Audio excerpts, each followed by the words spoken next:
Alright, so in this video, we'll be talking about understanding funding, countdown, and mark price.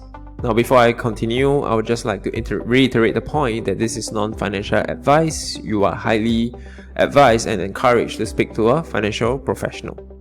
So let's begin. First of all, just want to talk about what is funding/countdown. Okay, so this is something that it's a concept that if you would like to use or do, or if I would like to do margin trading, I will need to understand. So what are perpetual funding rates? Alright, so since perpetual contracts do not expire, their value can differ from the spot rate. So technically what it means is that the funding fee you pay or receive will depend significantly on the size of your open positions and the underlying crypto asset. Hence, if you open a highly leveraged long position, you may pay a substantial funding fee to the shorts. Payment for funding happens every 8 hours, meaning 3 times a day, and the rate will be recalibrated after each funding round. Now, one thing you need to note and remember is that when we do a perpetual trade, or when we enter into a perpetual order or contract, there is no ending to it, right? Perpetual, that's what it meant by perpetual, right? So it continues on and on until either you are liquidated or you close the position. Therefore, funding rate happens every 8 hours. Now, it is either there'll be more longs or shorts. At any point in time, whichever that has more, you will either receive a certain fee or you will need to pay a certain fee.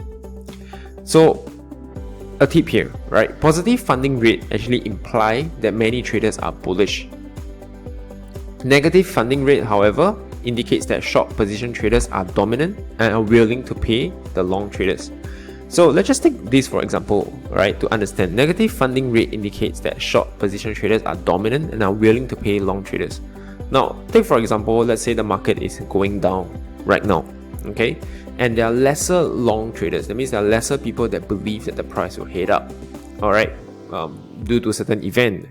So imagine when everything is going down and you try and short it, all right, there'll be more shorters than longers. So therefore, the shorters are paying a fee to the longest. Alright, so that is kind of like, if you just want to think about it, it's more like a balancing mechanism, right? This is how the exchange regulates it. Okay, so that's what it meant by negative funding rate indicates that short position traders are dominant and are willing to pay the long traders just to keep that trade going on. Alright, so this percentage that you see here is actually paying to the long traders.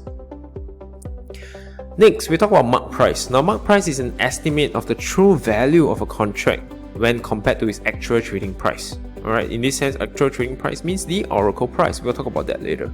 The mark price calculation prevents unfair liquidation that may happen when the market is highly volatile. So during high volatility period, like recently, right, mark price can differ greatly from spot price, thus affecting both your profit and loss. Finally, we talk about oracle price. So what is oracle price? Now, oracle price on MarginX platform is to serve as a guidance price generated from multiple sources. Right? Therefore, the price is closest to the market at any point. Now note, when entering an order, you cannot enter an order that is 20% higher or lower than the current oracle price, as indicated in this image that you can see here.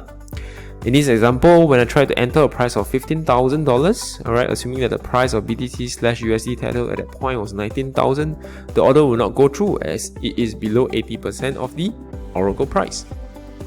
So take note of that. With that, I come to the end of this video. I'll see you in the next one.